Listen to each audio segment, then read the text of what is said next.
Hey guys, welcome to the study with Mayank. मैं हूं आपका मयंक और आज ला रहा हूं मैं आपके लिए NCERT पॉलिटी क्लास 8 के MCQ। देखिए, इसी क्रम में आज आपका यहां पर चैप्टर नंबर 6 है। यहां पर हम हमारी आपराधिक न्याय प्रणाली चैप्टर से संबंधित MCQ प्रश्नों को देखेंगे। तो चलिए स्टार्ट करते हैं आज का वीडियो। देखते हैं हमें क्या क्या डिस्कस करना है। यहाँ पर आज का पहला प्रश्न है आपका, हमारी आपराधिक न्याय प्रणाली में आरोपित व्यक्ति को अपनी बात रखने का पूर्ण अधिकार है। इस संदर्भ में हमारे संविधान में प्रदत्त अधिकारों के बारे में निम्नलिखित कथनों पर विचार कीजिए। यहां पर पूछा गया है कौन सा कथन आपका जो है वो सत्य है। पहला है, संविधान के अनुच्छेद 22 के अनुसार प्रत्येक व्यक्ति को एक वकील के माध्यम से अपना बचाव करने का मौलिक अधिकार प्राप्त है। सेकंड, संविधान के अनुच्छेद 38A के अनुसार ऐसे नागरिक जो गरीब हैं या वकील करने में असमर्थ हैं, उनको वकील मुहैया कराने की जिम्मेदारी राज्य को सौंपी गई है। देखिए, बात करें हम अपने संविधान की, तो हमारा संविधान एक लोकतांत्रिक संविधान है और लोकतांत्रिक संविधान में हमारे नागरिकों के मौलिक अधिकार पर ज़्यादा विशेष बल दिया गया है, यानी ज़्यादा फोकस किया गया है। तो हमारे यहाँ ये बात बिल्कुल स्पष्ट रूप से कही गई है कि हर व्यक्ति, चाहे वो अपराधी हो या ना हो, उसे अपनी बात कहने का पूरा मौका मिलना चाहिए। यानी किसी व्यक्ति पर कोई आरोप लगाया जा रहा है तो उसे भी अपनी सफाई में कहने का पूरा मौका मिलना चाहिए। तो इस बात को ध्यान में रखते हुए हमारे संविधान का जो आर्टिकल 22 है, यानी अनुच्छेद 22 है, इसमें निरोध एवं गिरफ्तारी से संरक्षण के संबंध में प्रावधान दिए हुए हैं। तो इसमें ही प्रावधान एक बना हुआ है कि प्रत्येक व्यक्ति को एक वकील के माध्यम से अपने बचाव करने का मौलिक अधिकार प्राप्त है और यह अधिकार उससे नहीं छीना जा सकता है। यानी कि व्यक्ति अपना एक वकील कर सकता है, अपने डिफेंड में बोल सकता है। तो पहला वाला कथन यह बिल्कुल सही है। सेकंड है आपका, संविधान का अनुच्छेद 38A, इसके अनुसार ऐसे नागरिक जो गरीब हैं या वकील करने में असमर्थ हैं, उनको वकील मुहैया कराने की जिम्मेदारी राज्य की सौंपी गई है। हमारे संविधान के आपको पता होगा भाग 4 में अनुच्छेद 36 से लेकर 51 तक आपके नीति निर्देशक तत्व दिए हुए हैं और राज्य के नाम जो नीति निर्देशक तत्व हैं, ये कल्याणकारी राज्य की स्थापना के लिए ये प्रोवाइड करवाए गए हैं। यानी यहाँ पर आशा की जाती है हर राज्य से कि एक राज्य जो है कल्याणकारी राज्य की स्थापना करेगा और अपने नागरिकों को, अपने राज्य में रहने वाले नागरिकों को बेटर से बेटर सुविधाएं मुहैया करवाएगा। तो यहाँ पर एक आर्टिकल रखा गया है, आर्टिकल 38A नहीं है बल्कि 39A है। 39A आर्टिकल की थोड़ी कहानी ऐसी है, इसको 42वें संविधान संशोधन 1976 के तहत, यानी 42वां संविधान संशोधन 1976 में हुआ था, इसके तहत इसे ऐड किया गया था।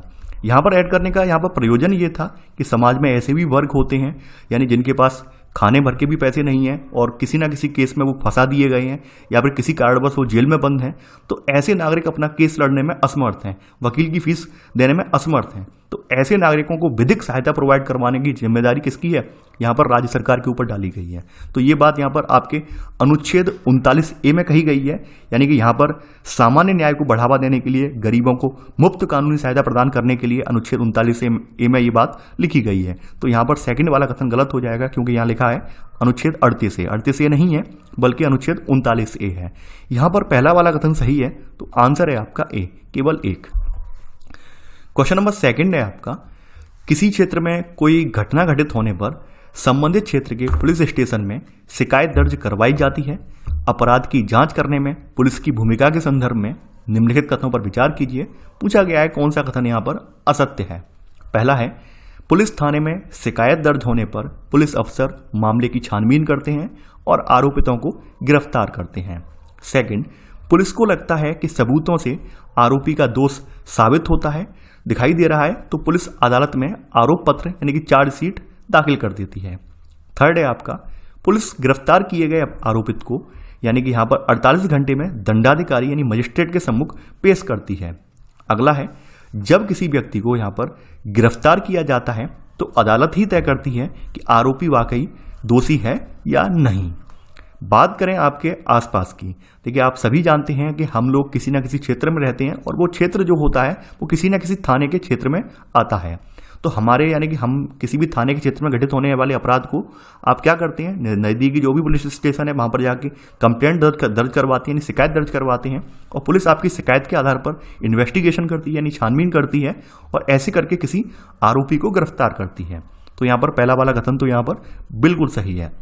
दूसरी बात यह है, यहाँ पर अगर पुलिस को लगता है कि हमने जो आरोपी गिरफ्तार किया है और इस पर पूरा हमारा जो है शक है और पूरा यहाँ पर जो भी हमारे पास मिले हैं, सबूत मिले हैं, उसके आधार पर भी हमें लग रहा है कि ये व्यक्ति आरोपी है, तो ऐसे करके यहाँ पर एक आरोप पत्र तैयार किया जाता है पुलिस के द्वारा, यानी चार्जशीट दाखिल की जाती है। तो पुलिस क्या करती है, एक आरोप पत्र तैयार करती है और उस आरोप पत्र को यानी चार्जशीट को फिर अदालत में सबमिट कर देती है। तो सेकंड वाला कथन भी यहाँ पर सही है। थर्ड है आपका, पुलिस गिरफ्तार किए गए आरोपी को 48 घंटे में दंडाधिकारी मजिस्ट्रेट के सम्मुख पेश करती है। जैसा कि आपने अभी अपने प्रीवियस क्वेश्चन में देखा है कि हमारे यहाँ आर्टिकल 22 यानी अनुच्छेद 22 आपके संविधान में, जो कि मौलिक अधिकारों के अंतर्गत आता है, इसमें निरोध और गिरफ्तारी से संरक्षण के लिए प्रावधान दिए हुए हैं। तो यहाँ पर आपके अनुच्छेद 22 में दो तरह की हिरासत के बारे में जिक्र किया गया है। पहली हिरासत तो होती है, एक आपकी दंड विषयक हिरासत होती है, दूसरी हिरासत होती है निवारक हिरासत होती है। तो यहाँ पर दो तरह की हिरासत होती है, एक दंड विषयक है और दूसरी है निवारक। तो बात करें दंड विषयक की, यानी कि यहाँ पर क्या है, दंड विषयक हिरासत में क्या है, एक व्यक्ति को ये दंड देती है जिसने अपराध स्वीकार कर लिया है या फिर अदालत ने उसे यानी कोर्ट वगैरह ने उसे दोषी ठहरा दिया है, तो वो दंड विषयक में आ जाएगा। निवारक हिरासत वो होती है जिसमें बिना किसी सुनवाई के अदालत उसे दोषी ठहरा दे, यानी कि यहाँ पर क्या है, यहाँ पर किसी व्यक्ति को हमने उठा लिया और भविष्य में वो कोई अपराध ना करे ऐसी चेतावनी देकर छोड़ दिया, तो ये निवारक में आ जाएगा। निवारक हिरासत खास करके आपके कुछ विशेष मामलों में, जैसे मान लीजिए लगता है कोई व्यक्ति देश को तोड़ने का काम कर रहा है या फिर ऐसा लगता है कि देश में दंगे फसाद करवा सकता है, तो ऐसे व्यक्ति को निवारक हिरासत में ले लिया जाता है। बात करें आपके अनुच्छेद 22 में जो हिरासत है, उसमें सामान्य कानून के तहत, साधारण कानून के तहत गिरफ्तारी के भी कुछ प्रावधान दिए हुए हैं। जैसे अनुच्छेद 22 का जो पहला भाग है, उसमें साधारण कानून के तहत ये बात कही गई है कि यहाँ पर गिरफ्तार करने वाले व्यक्ति को सूचना देनी होगी कि वो किस मामले में गिरफ्तार किया जा रहा है। साथ ही साथ उसे विधि व्यवसायी, यानी जैसे वकील हम बोलते हैं, वकील को भी उससे मिलने का भी यहाँ पर उसे अवसर दिया जाएगा, यानी अपना वो विधि व्यवसायी से परामर्श कर सकता है, उससे डिफेंड यानी तैयार करने के लिए कुछ भी यहाँ पर परामर्श ले सकता है। इसके अलावा यहाँ पर जो व्यक्ति पुलिस ने गिरफ्तार किया है, उसको 24 आवर के अंदर यहाँ पर दंडाधिकारी यानी मजिस्ट्रेट के सामने पुलिस को पेश करना होगा। इसमें यहाँ पर यात्रा का समय भी यहाँ पर ऐड किया गया है, यानी जितने समय में मजिस्ट्रेट के सामने ये ले जाने में लगेगा, वो समय भी इसी 24 घंटे में काउंट होगा। तो यहाँ पर थर्ड वाला कथन गलत हो जाएगा। यहाँ पर लिखा गया 48 घंटे में नहीं, यहाँ पर 24 घंटे में दंडाधिकारी के सम्मुख इसे पुलिस को पेश करना होता है, जिसमें कि यात्रा का समय भी यहाँ पर ऐड किया जाता है, यानी यात्रा के समय को मिलाकर ये यहाँ पर पेश करना होता है। चौथी बात है, जब किसी व्यक्ति को गिरफ्तार किया जाता है तो अदालत ही तय करती है कि आरोपी वाकई दोषी है या नहीं। ये हमारे संविधान में आपको पता होगा, हमारा संविधान कानूनी रूप से सभी को समानता देता है और कानून के दायरे में सब लोग बंधे हुए हैं, चाहे वो सामान्य नागरिक हो, चाहे कोई पुलिस वाला हो, सभी को कानून में रहकर ही काम करना होता है। तो आप लोग ये जानते होंगे कि पुलिस बहुत सारे मामलों को बहुत सारे मामलों में अपनी यहाँ पर टांग अड़ाती है या फिर बहुत सारे मामलों को अपने हाथ में ले लेती है, जो कि उनके अधिकार क्षेत्र के नहीं होते हैं। तो इन सब मामलों के प्रति यहाँ पर सुप्रीम कोर्ट बोल रहा हूँ, कानून ने पहले से यहाँ पर क्लैरिफाई कर दिया है कि सजा देने का जो प्रावधान है वो पुलिस का नहीं है। पुलिस का काम क्या है, अपराध हो रहा है, अपराधी को आप पकड़िए और कोर्ट के हवाले कीजिए। अब यहाँ पर जो कोर्ट है यानी अदालत है, वही तय करेगी कि आरोपी वाकई में दोषी है या नहीं है, क्योंकि काफी बार ये देखा गया है पुलिस ने किसी से रंजिशन या पुलिस ने किसी से घूस लेकर लोगों पर जो है फर्जी मुकदमे लगा दिए हैं, फर्जी तरह से फंसा दिया है, ये भी चीजें देखने में आई हैं। तो इसलिए यहाँ पर आप जानते होंगे, यहाँ पर सजा देने का अधिकार जो है पुलिस का नहीं है। पुलिस क्या करती है, संबंधित जो भी व्यक्ति आरोपी है उसको गिरफ्तार करती है और अदालत के सम्मुख पेश करती है। तो यहाँ पे अदालत डिसाइड करेगी कि व्यक्ति अपराधी है या नहीं है। तो चौथा वाला कथन यहाँ पर सही है। यहाँ पर तीसरा वाला कथन असत्य है, तो आंसर है आपका ए, केवल थर्ड। क्वेश्चन नंबर थर्ड है आपका, हमारे संविधान के अनुच्छेद 22 और फौजदारी कानून में प्रत्येक गिरफ्तार व्यक्ति को दिए गए मौलिक अधिकारों के संदर्भ में निम्नलिखित कथनों पर विचार कीजिए। यहाँ पूछा गया है कौन सा कथन सत्य है। पहला है यहाँ पर, गिरफ्तार किए जा रहे व्यक्ति को गिरफ्तारी का कारण जानने का हक है। सेकंड, उसे गिरफ्तारी के 24 घंटों के भीतर मजिस्ट्रेट के सामने पेश होने का अधिकार प्राप्त है। थर्ड है आपका, गिरफ्तारी के दौरान या हिरासत में किसी भी तरह के दुर्व्यवहार या यातना से बचने का उसे कोई अधिकार नहीं है। चौथा है आपका, पुलिस हिरासत में दिए गए इकबालिया बयान के आरोप को आरोपी के खिलाफ सबूत के तौर पर इस्तेमाल किया जा सकता है। पांचवा है, 14 साल से कम उम्र के बालक और किसी भी महिला को केवल सवाल पूछने के लिए थाने में नहीं बुलाया जा सकता है। देखिए यहाँ पर अगर हम पहले वाले कथन की बात करें, यानी आपका जो अनुच्छेद 22 यानी जिसे हम निरोध और गिरफ्तारी से संरक्षण वाला आर्टिकल बोलते हैं, और आपका जो फौजदारी कानून है, इनमें किसी व्यक्ति के गिरफ्तार होने के लिए क्या क्या मौलिक अधिकार उसे मिलेंगे, इसका पूरा जिक्र किया गया है। तो यहाँ पर सबसे इंपॉर्टेंट पहली बात तो यही है कि आप किसी भी व्यक्ति को अरेस्ट जिस व्यक्ति को कर रहे हैं, उसे पता तो होना चाहिए किस अपराध में, किस जुर्म में उसे गिरफ्तार किया जा रहा है। तो यहाँ पर गिरफ्तार किए जा रहे व्यक्ति को गिरफ्तारी का कारण जानने का हक है। दूसरी बात जो कि अभी मैंने आपको प्रीवियस वाले क्वेश्चन में बताई है कि यहाँ पर पुलिस को अरेस्ट करने के बाद एक तो चीज़ें आपने कुछ 2-4 चीज़ें आपने न्यूज़ में देखी होंगी, सुनी होंगी। कई बार क्या होता है, पुलिस रंजिशन किसी व्यक्ति को उठा लाती है। अब रंजिशन उठा तो लाई है, लेकिन 24 घंटे से ज़्यादा अपने पास नहीं रख सकती है, उसे पेश करना ही पड़ेगा, उसे अदालत में मजिस्ट्रेट के सामने पेश करना ही पड़ेगा, क्योंकि पुलिस लंबे समय तक हिरासत में नहीं रख सकती है। क्योंकि ऐसा अगर करती है तो कहीं ना कहीं मानवाधिकारों का हनन होगा, व्यक्ति के मौलिक अधिकार का भी हनन होगा, तो पुलिस ये नहीं कर सकती है। तो इस वजह से उसे क्या है, 24 घंटे के भीतर मजिस्ट्रेट के सामने पेश होने का अधिकार प्राप्त है यहाँ पर। और इसमें आपने पहले ही देख लिया है कि यहाँ पर यात्रा का समय भी यहाँ पर ऐड किया जाएगा। अगली बात यहाँ पर है कि गिरफ्तारी के दौरान या हिरासत में किसी भी तरह के दुर्व्यवहार या यातना से बचने का उसे कोई अधिकार नहीं है। देखिए आप लोग एक बात स्पष्ट रूप से जान लीजिए, आपके जो पुलिस है, पुलिस की जांच के दौरान किसी को भी सताने, पीटने या गोली मारने का अधिकार पुलिस को बिल्कुल भी नहीं है। ये बात आप जान लीजिए, ये पुलिस इस तरह का दुर्व्यवहार बिल्कुल नहीं कर सकती है। हालांकि आपने देखा होगा इतनी सब गाइडलाइन होने के बावजूद भी ये सब चीज़ें होती हैं। और आज के समय में तो मीडिया हाईलाइटेड है, यानी मीडिया बहुत ज़्यादा हावी हो गया है, तो कहीं ना कहीं इन पर अंकुश लग गया है। पहले के समय में आपके मल्टीमीडिया वाले फ़ोन वगैरह, एंड्रॉयड फ़ोन वगैरह नहीं थे, तो आपने देखा होगा पुलिस के इस तरह से अमानवीय चेहरे सामने आते थे। लेकिन कानूनी रूप से अगर उठा के देख लिया जाए तो इन दोनों कानूनों के अकॉर्डिंग यहाँ पर पुलिस को किसी भी तरह का दुर्व्यवहार, यातना ये देने का अधिकार बिल्कुल भी नहीं है गिरफ्तार में। ठीक है, गिरफ्तार व्यक्ति को। तो थर्ड कथन यहाँ पर गलत हो जाएगा, यानी कि यहाँ पर जो गिरफ्तारी के दौरान जो भी व्यक्ति है, आरोपी है, उसको दुर्व्यवहार, यातना से बचने का पूरा अधिकार है। ठीक है, यहाँ पर लिखा है कोई अधिकार नहीं है, यहाँ पर उसे अधिकार है। ठीक है, चौथा है पुलिस हिरासत में दिए गए इकबालिया बयान को आरोपी के खिलाफ सबूत के तौर पर इस्तेमाल किया जा सकता है। देखिए आपने कई बार मूवियों में भी देखा होगा, बहुत जगह सुना भी होगा कि पुलिस ने थर्ड डिग्री का मतलब जानते हैं कि बहुत ज़्यादा टॉर्चर करके, मार पीट करके उससे जो है जबरन कोई कबूल करवा लिया कि आपने अपराध किया है। उस आरोपी ने जो है दंड के भय से वो आरोप एकदम कबूल कर लिया है। तो इस तरह का जो बयान होता है वो इकबालिया बयान बोला जाता है, यानी डर भय से या फिर किसी व्यक्ति अपने मुंह से ही एक्सेप्ट कर ले कि हाँ हमने ये किया है, तो उसे इकबालिया बयान में रखा जाता है। अब क्योंकि इकबालिया बयान को यहाँ पर ऑथेंटिक इसलिए नहीं माना जाता है क्योंकि ये सबको पता है कि पुलिस जो है मारपीट का सहारा लेती है, पुलिस यहाँ पर डराती धमकाती है, और डराने धमकाने से कहीं ना कहीं व्यक्ति अपराधी ना होते हुए भी अपराध स्वीकार कर लेता है। तो इसलिए यहाँ पर ये प्रावधान कर दिया गया है कि इकबालिया बयान है, ये आरोपी के खिलाफ सबूत के तौर पर इस्तेमाल नहीं किया जाएगा। यहाँ पर लिखा है किया जा सकता है, चौथा कथन यहाँ पर गलत हो जाएगा। पांचवा है 14 साल से कम उम्र के बालक और किसी भी महिला को केवल सवाल पूछने के लिए थाने में नहीं बुलाया जा सकता है। ये बिल्कुल सही बात है, यहाँ पर 14 साल से कम उम्र के नहीं बल्कि 15 साल से कम उम्र के कोई बालक और किसी भी महिला को केवल सवाल पूछने के लिए थाने में नहीं बुलाया जा सकता है। ये बात ध्यान रखनी है यहाँ पर। तो यहाँ पांचवा कथन भी गलत हो जाएगा क्योंकि यहाँ लिखा हुआ है 14 साल नहीं, 15 साल से कम उम्र के कोई भी बालक और किसी भी महिला को केवल सवाल पूछने के लिए थाने में नहीं बुलाया जाएगा। यानी पुलिस का ये फर्ज बनता है जहाँ पर घटनास्थल है वहाँ पर जाए और महिलाओं से, बच्चों से सवाल स्वयं जाके पूछे। उनसे ये ना कहे कि आप थाने में आके हमें जवाब देना, नहीं, आपको खुद जाकर वहाँ पर तहकीकात करनी है, कुछ खुद जाकर वहाँ पर पूछताछ करनी है। यहाँ पर आपका 3, 4 और 5 कथन गलत है, यहाँ पर पहला और दूसरा कथन सही है। तो आंसर है आपका सी, केवल 1 और 2। क्वेश्चन नंबर 4 है आज आपका, देश में न्याय निर्णय की सर्वोच्च संस्था सर्वोच्च न्यायालय ने भी हिरासत और पूछताछ के बारे में पुलिस एवं अन्य संस्थाओं के लिए कुछ खास शर्त और प्रक्रियाएं तय की हुई हैं। इसके संदर्भ में निम्नलिखित कथनों पर विचार कीजिए। यहाँ पूछा गया है कौन सा कथन आपका जो है वो आपका सत्य है। पहला है यहाँ पर, सर्वोच्च न्यायालय द्वारा किसी व्यक्ति की गिरफ्तारी, हिरासत और पूछताछ के संदर्भ में पुलिस व अन्य संस्थाओं के नियम बनाए हैं। इन नियमों को डी.के. बसु दिशा निर्देश कहा जाता है। सेकंड, इसके अंतर्गत गिरफ्तारी या जांच करने वाले पुलिस अधिकारी की पोशाक पर उसकी पहचान, नाम पट्टी तथा पद स्पष्ट व सटीक रूप से अंकित होना चाहिए।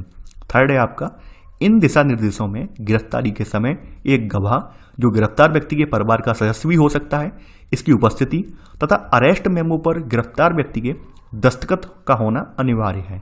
चौथा है, इन दिशा निर्देशों के अनुसार गिरफ्तारी या हिरासत में रखे गए व्यक्ति को अपने दोस्त, सगे संबंधियों या शुभचिंतकों को गिरफ्तारी के संबंध में जानकारी देने का अधिकार प्राप्त है। देखिए, आपके यहाँ आपके मतलब कहा जाए, एक सुप्रीम कोर्ट में केस आया हुआ था, ये 1996 की बात है। 1996 में डीके बसु के मामले में यहाँ पर फैसला दिया था सुप्रीम कोर्ट ने।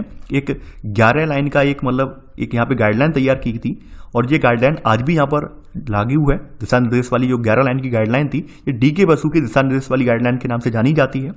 तो यहाँ पर सर्वोच्च न्यायालय में इसी गाइडलाइन में कहा था कि किसी व्यक्ति को गिरफ्तारी, हिरासत और पूछताछ के संदर्भ में पुलिस व अन्य संस्थाओं के जो नियम बनाए गए हैं, उनको यही डीके बसु दिशा निर्देश वाले गाइडलाइन कहा जाता है।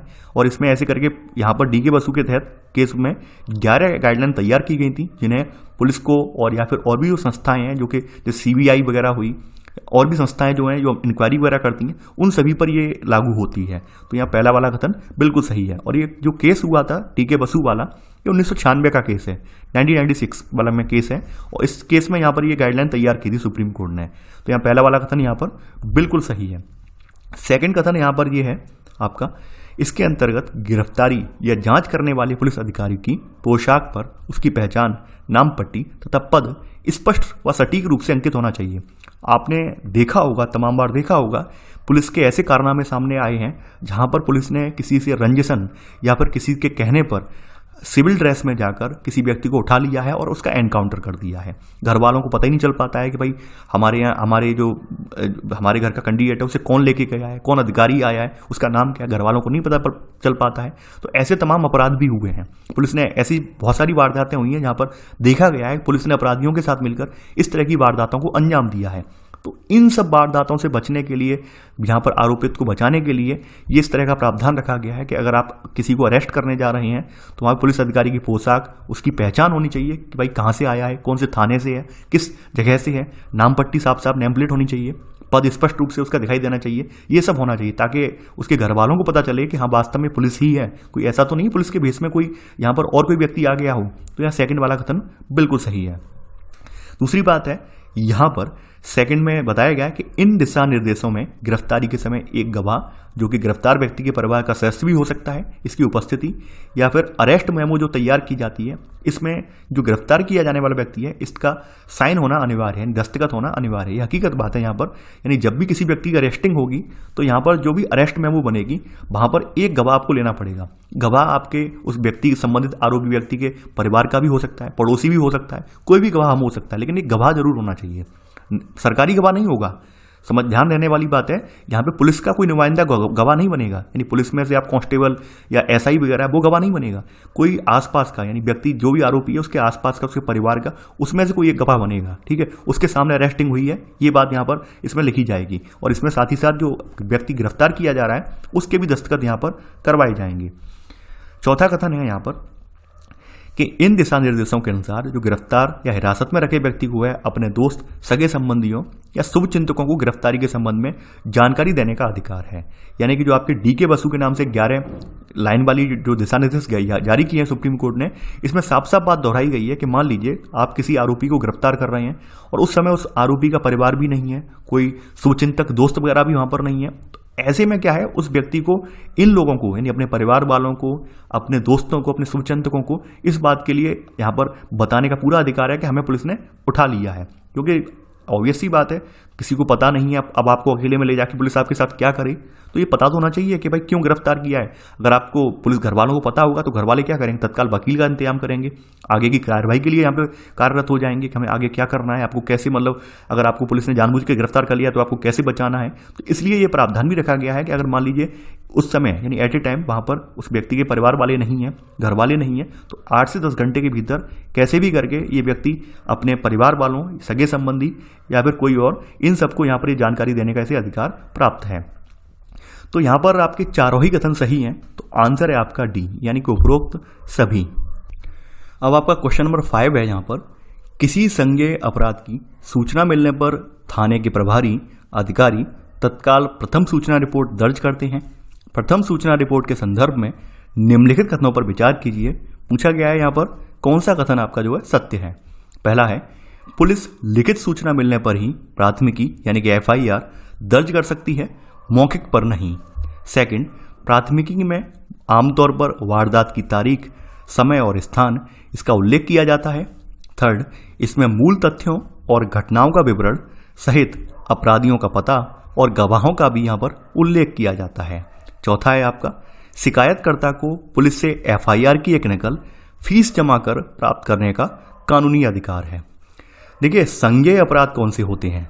आपके इस अध्याय में संज्ञेय अपराध ऐसे अपराध माने गए हैं जिनमें पुलिस बिना अदालत की अनुमति के भी गिरफ्तार कर सकती है। तो उन अपराधों को यहाँ पर संज्ञेय अपराध की श्रेणी में रखा गया है। तो यहाँ पर संज्ञेय अपराध के बारे में जब पुलिस को सूचना मिलती है, यानी कि यहाँ पर तो पुलिस क्या करती है? प्राथमिकी दर्ज कराती है। अब प्राथमिकी दर्ज करवाने के लिए यहाँ पर जरूरी नहीं है कि लिखित सूचना ही मिले, हो सकता है मौखिक सूचना भी मिल जाए। तो मौखिक सूचना मिलने पर भी पुलिस जो है FIR यहाँ पर लिख सकती है। यहाँ पर लिखा गया है कि केवल लिखित सूचना पर ही यहाँ पर FIR दर्ज होगी, ऐसा बिल्कुल भी नहीं है। यहाँ पर मौखिक सूचना पर भी यहाँ पर FIR दर्ज कर सकती है। उस वजह से यहाँ पर पहला वाला कथन आपका गलत हो जाएगा। सेकंड है आपका, प्राथमिकी में आमतौर पर जो आपकी वारदात की तारीख होती है, समय और स्थान होता है, इन सब का उल्लेख किया जाता है। सेकंड वाला कथन बिल्कुल सही है कि आपकी जो प्राथमिकी लिखी जाती है उनमें इन सब चीज़ों का, तारीख का, समय का, स्थान का, इन सब का उल्लेख किया जाता है। साथ ही साथ यहाँ पर मूल तथ्य का मतलब क्या है कि प्राथमिकी किस संदर्भ में लिखी गई है। मान लीजिए किस घटना में लिखी गई है, कि मान लीजिए हत्या का मामला है, मारपीट का मामला है, किसके लिए प्राथमिकी लिखी गई है, वो मूल तथ्य और घटना लिखी जाती है। साथ ही साथ अपराधी यानी जिस व्यक्ति ने यहाँ पर, जिस पीड़ित व्यक्ति ने जिसके खिलाफ FIR लिखवाई है उसका जिक्र किया जाता है। यानी कि यहाँ पे मान लीजिए किसी एक महिला के साथ मारपीट हो जाएगी तो महिला बताएगी किस मारपीट करने वाले कौन है, तो अपराधियों का पता लिखा जाएगा। साथ ही साथ किसी व्यक्ति ने मान लीजिए ये मारपीट देखी है, वो गवाह हो गया, तो गवाहों का भी यहाँ पर उल्लेख किया जाता है। चौथा है यहाँ पर, शिकायतकर्ता को पुलिस से FIR की एक नकल फीस जमा कर प्राप्त करने का कानूनी अधिकार है। देखिए, यहाँ पर जो आपकी FIR है इसकी नकल प्राप्त करने का यहाँ पर अधिकार आपको है, लेकिन इसके लिए कोई फीस नहीं लगती है, बल्कि निःशुल्क आपको जो है FIR की एक नकल प्राप्त करने का अधिकार है। तो यहाँ पर चौथा वाला कथन असत्य हो जाएगा। यहाँ पर दूसरा और तीसरा कथन सही है, तो आंसर है आपका B, केवल 2 और 3। क्वेश्चन नंबर 6 है आज आपका, संविधान के अनुच्छेद 39A के अनुसार ऐसे नागरिक जो गरीब हैं या वकील करने में असमर्थ हैं, उनको वकील मुहैया कराने की जिम्मेदारी राज्य को सौंपी गई है। सरकार वकील की भूमिका के संदर्भ में, सरकारी वकील की भूमिका के संदर्भ में निम्नलिखित कथनों पर विचार कीजिए। यहां पूछा गया है कौन सा कथन आपका जो है असत्य है। पहला है, आपराधिक उल्लंघन की स्थिति में मुकदमा पीड़ित व्यक्ति की तरफ से राज्य द्वारा दाखिल किया जाता है। सेकंड, सरकारी वकील की भूमिका पुलिस द्वारा जांच के बाद अदालत में चार्जशीट दाखिल करने के उपरांत शुरू होती है। थर्ड है आपका, अदालत में सरकारी वकील राज्य का पक्ष प्रस्तुत करता है, उसे राज्य की ओर से अभियोजन प्रस्तुत करना होता है। चौथा है आपका, न्यायालय के पदाधिकारी के रूप में उसकी जिम्मेदारी निष्पक्ष रूप से काम करने और अदालत के सामने सारे ठोस तथा गवाह और तथ्य यहाँ पर पेश करने की होती है। देखिए, अगर बात करें, आप सभी को पता है आपके अनुच्छेद 39 से, यानी कि जो राज्य के नाम नीति निर्देशक तत्व हैं, वहाँ पर ये बात साफ साफ कही गई है कि राज्य में रहने वाले ऐसे व्यक्ति जो कि गरीब हैं या फिर समाज के वंचित तबकों से आते हैं, तो जो व्यक्ति यहाँ पर वकील करने में असमर्थ है उनको सरकारी वकील मुहैया करवाना राज्य की जिम्मेदारी होती है। सरकारी वकील हो या वकील, अन्य वकील भी हो सकते हैं, तो उसकी भी जिम्मेदारी होती है। तो इसी क्रम में आपके सरकारी वकील भी आते हैं। तो सरकारी वकील के बारे में बताया गया है कि आपराधिक उल्लंघन की स्थिति में यहाँ पर जो मुकदमा होगा वो पीड़ित व्यक्ति की तरफ से राज्य के द्वारा दाखिल किया जाता है। यानी कि मान लीजिए कोई अपराध हुआ है और अपराध का उल्लंघन हुआ है, तो उस स्थिति में पीड़ित व्यक्ति वकील करने में असमर्थ है, तो क्या होगा, यहाँ पर राज्य सरकार जो होगी अपना वकील भेजेगी, तो ऐसे करके यहाँ पर ये मुकदमा का जो है दाखिल करवाएगी। ठीक है, तो यहाँ पर पहला वाला कथन सही है। दूसरा कथन की बात करें कि सरकारी वकील की भूमिका पुलिस द्वारा जांच के बाद अदालत में चार्जशीट दाखिल करने के उपरांत शुरू होती है। देखिए, पुलिस जो होती है, पुलिस संबंधित आरोपी के खिलाफ एक चार्जशीट दाखिल करती है कि भाई ये किस जुर्म में हमने इसे पकड़ा है, क्या क्या सबूत हमें मिले हैं। तो यहाँ पर उसके उपरांत यहाँ पर जो आरोपी है अपने बचाव में ये बात कहता है, और ये बात सरकारी वकील यहाँ पे देखता है कि भाई संबंधित व्यक्ति जिसके लिए हम मुकदमा लड़ रहे हैं वो व्यक्ति सच में आरोपी है या नहीं है। तो ऐसे करके यहाँ पर आप देखेंगे कि सरकारी वकील की भूमिका जो है वो पुलिस के द्वारा जांच खत्म होने के उपरांत अदालत में जैसी चार्जशीट दाखिल होती है उसके बाद शुरू होती है।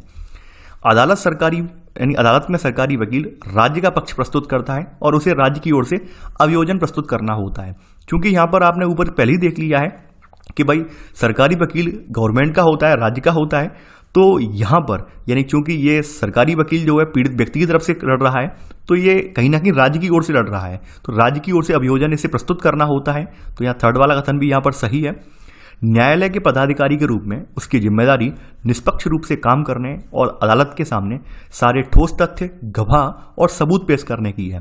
सरकारी वकील से अपेक्षा यही की जाती है कि वो अपना काम निष्पक्ष रूप से निभाए, तभी वो पीड़ित व्यक्ति को न्याय दिलवा पाएगा। कहीं ना कहीं वो राज्य का नुमाइंदा भी है और इसके हिसाब से उसका भी यहाँ पे फर्ज बनता है कि कोई पक्षपात ना करे, किसी का पक्ष ना ले, निष्पक्ष होकर यहाँ पर जो है कार्रवाई करे, तभी उसे न्याय मिल पाएगा। तो यहाँ पर चौथा वाला कथन भी यहाँ पर सही है।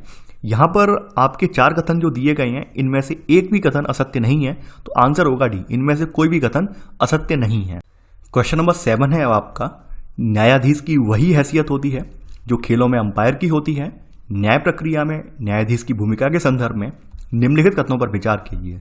यहाँ पूछा गया है कौन सा कथन आपका जो है सत्य है। पहला है, किसी भी व्यक्ति द्वारा किए गए आपराधिक उल्लंघन को पूरी जनता के विरुद्ध अपराध माना जाता है। सेकंड है, न्यायाधीश निष्पक्ष भाव से और खुली अदालत में मुकदमे का संचालन करते हैं। थर्ड है आपका, अपने सामने मौजूदा बयानों और सबूतों के आधार के बिना भी न्यायाधीश आरोपी को दोषी तय कर सकते हैं। चौथा है, न्यायाधीश कानून के प्रावधानों के हिसाब से दोषी व्यक्ति को जेल भेज सकते हैं या उस पर जुर्माना लगा सकते हैं या एक साथ दोनों तरह की सजा दे सकते हैं। तो देखिए स्टार्टिंग करते हैं पहले कथन से, यानी कि यहाँ पर पहले वाला कथन ये कह रहा है कि मान लीजिए किसी व्यक्ति के साथ या किसी व्यक्ति के द्वारा कोई अपराध हो रहा है तो पूरी जनता के विरुद्ध वो माना जाता है। वो इसलिए है कि अपराध केवल एक पीड़ित व्यक्ति को ही नुकसान नहीं पहुंचाता है, बल्कि पूरे समाज को भी नुकसान पहुंचाता है और कहीं ना कहीं एक समाज के लिए एक प्रश्न चिन्ह भी खड़ा हो जाता है, समाज पर एक धब्बा भी लगता है। जैसे एक आपने देखा होगा महिलाओं के साथ अत्याचार हो रहे हैं, रेप जैसी जघन्य वारदातें हो रही हैं, तो ये कहीं ना कहीं संबंधित महिला के साथ यहाँ पर दुराचार या हत्या वाला प्रयास नहीं हुआ है, यहाँ पे पूरे मानव समाज के लिए कहीं ना कहीं इस तरह का जो जघन्य अपराधें हो रही हैं, जघन्य वारदातें हो रही हैं, एक प्रश्न चिन्ह लगा रही हैं, धब्बा लगा रही हैं। तो कहीं ना कहीं हम देख सकते हैं कि किसी भी व्यक्ति के द्वारा कोई आपराधिक उल्लंघन जो होता है वो पूरी जनता के विरुद्ध माना जाता है। सेकंड यहाँ पर कथन आप देखेंगे कि न्यायाधीश निष्पक्ष भाव से और खुली अदालत में मुकदमे का संचालन करते हैं। अब देखिए यहाँ पर आप सभी ये जान सकते हैं न्यायाधीश तभी यहाँ पर डिसीजन दे पाएगा जब वो निष्पक्ष भाव से सुनेगा। निष्पक्ष भाव का मतलब ये किसी एक भी कैंडिडेट का जो पक्ष नहीं लेगा। तभी आपने देखा होगा जो कानून का प्रतीक मानी गई है स्त्री, उसके आंखें बंधी हुई दिखाई गई हैं और हाथ में तराजू उसको दिखाया गया, तराजू लिए हुए दिखाया गया, यानी आंखें इसकी आंखों पर काली पट्टी बंधे होने का रीजन यही है कि वो किसी को भी देखकर पक्षपात नहीं करेगी। तो एक न्यायाधीश से भी अपेक्षा की जाती है वो किसी को भी, चाहे वादी हो या फिर आरोपी हो, किसी के साथ यहाँ पर अन्याय नहीं करेगा, निष्पक्ष रूप से सबूतों के आधार पर यहाँ पर डिसीजन देगा। साथ ही साथ आपने देखा होगा ज्यादातर आपकी जो अदालतें होती हैं खुली अदालत होती हैं, यानी खुली अदालत का मतलब क्या है कि जब भी अदालत की कार्रवाई होती है तो वहां पर संबंधित जो व्यक्ति हैं यानी आरोपी या पीड़ित व्यक्ति के अलावा वहां पर अन्य लोग भी होते हैं, इनके परिवारीजन भी होते हैं, अन्य वकील भी होते हैं या फिर पत्रकार वगैरह, ये सब लोग बैठे होते हैं, ये भी यहाँ पर इनकी कार्रवाई को देखते हैं। तो सेकंड वाला कथन यहाँ पर बिल्कुल सही है। थर्ड है यहाँ पर, अपने सामने मौजूदा बयानों और सबूतों के आधार के बिना भी न्यायाधीश आरोपी को दोष तय कर सकते हैं। देखिए यहाँ पर ये थर्ड कथन गलत हो जाएगा। अदालत में आपको पता होगा अदालत की जब कार्रवाई चलती है तो जो आपके न्यायाधीश होते हैं उनके सामने दलीलें दी जाती हैं, सबूत पेश किए जाते हैं, बयान होते हैं, तो उन सबको देखते हुए, उन सबको दृष्टिगत करते हुए न्यायाधीश किसी निष्कर्ष पर पहुंचते हैं। तब ये पता लगाते हैं कि यहाँ पर आरोपी कौन है और यहाँ पे पीड़ित कौन है।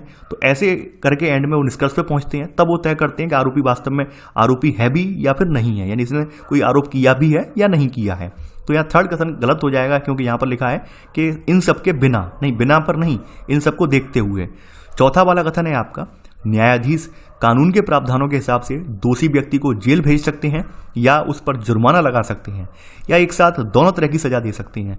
देखिए यहाँ पर जो कानून में आपके प्रावधान निर्दिष्ट हैं उनके अकॉर्डिंग यहाँ पर मान लीजिए अपराध सिद्ध हो जाता है तो अपराध की प्रकृति को देखते हुए उस व्यक्ति को जेल भी भेजा जा सकता है, उस पर जुर्माना भी लगाया जा सकता है या फिर ये दोनों सजाएं आपको एक साथ दी जा सकती हैं।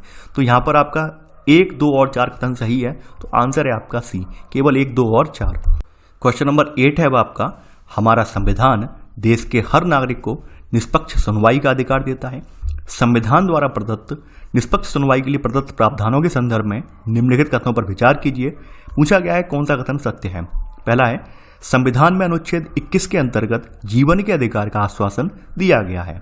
सेकंड, किसी भी व्यक्ति के जीवन या स्वतंत्रता को केवल एक तर्कसंगत और न्यायपूर्ण कानूनी प्रक्रिया के जरिए ही छीना जा सकता है।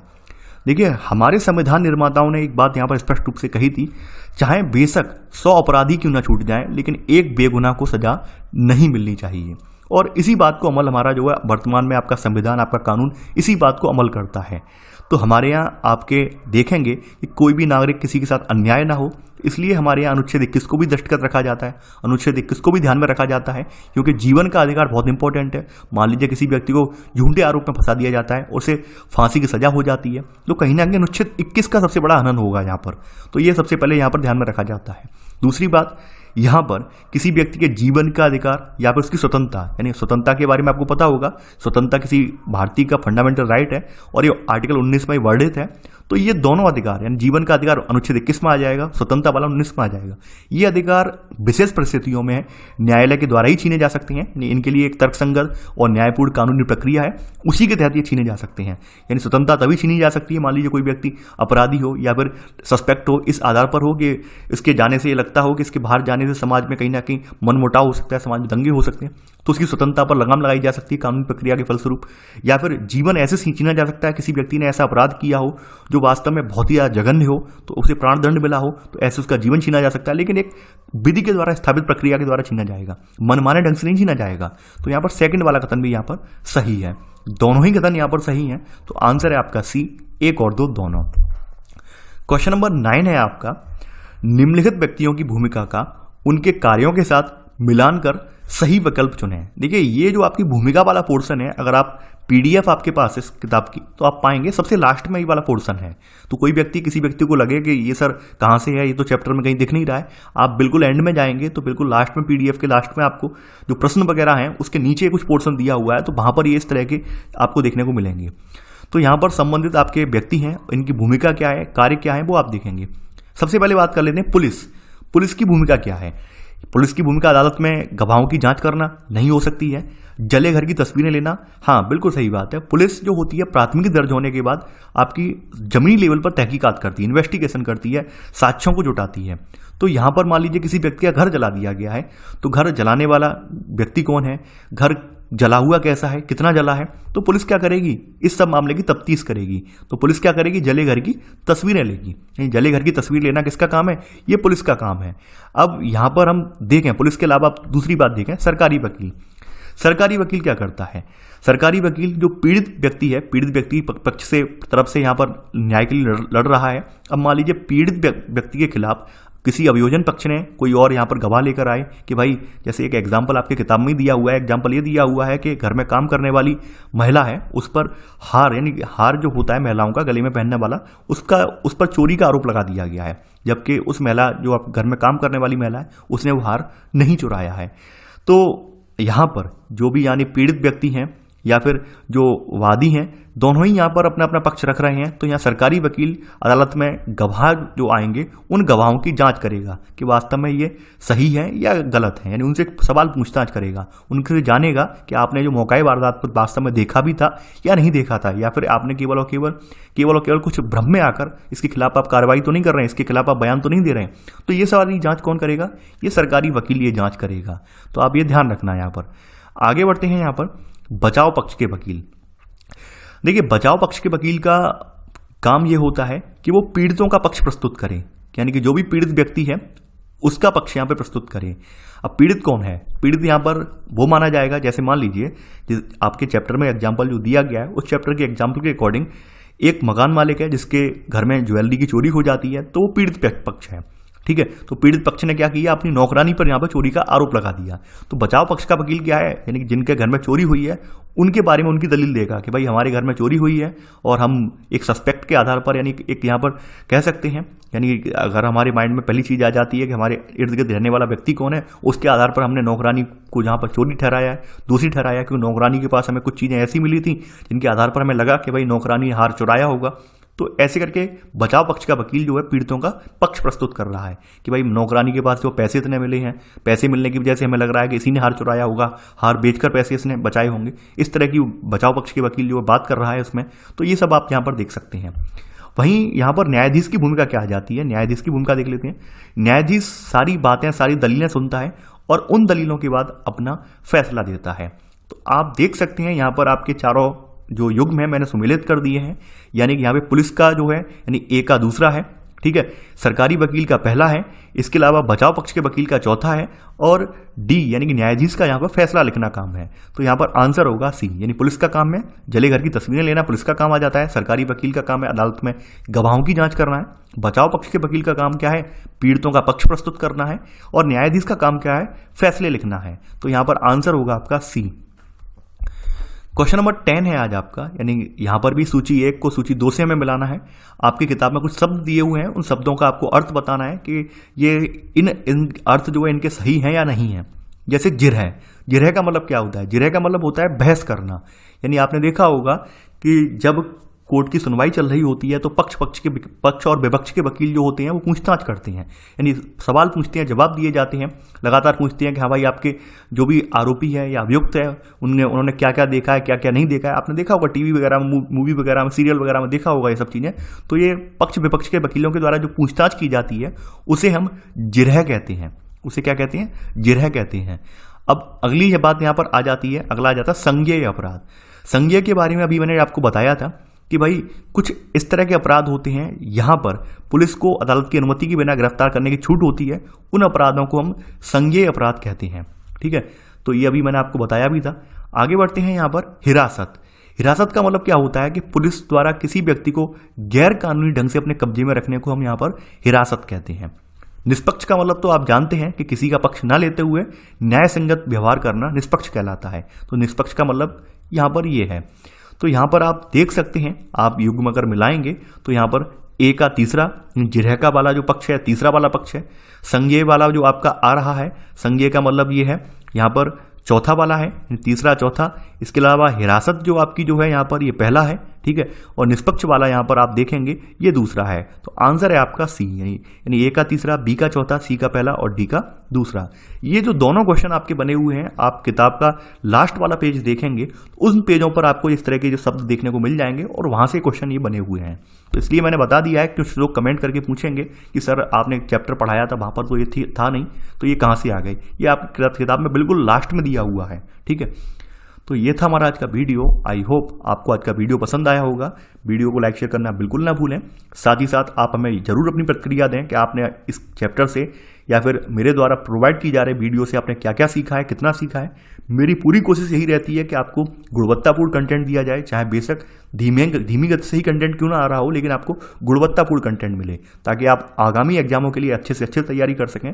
आई होप आपको वीडियो पसंद आया होगा। वीडियो को लाइक शेयर करना बिल्कुल ना भूलें। चलिए आज के लिए बस इतना ही।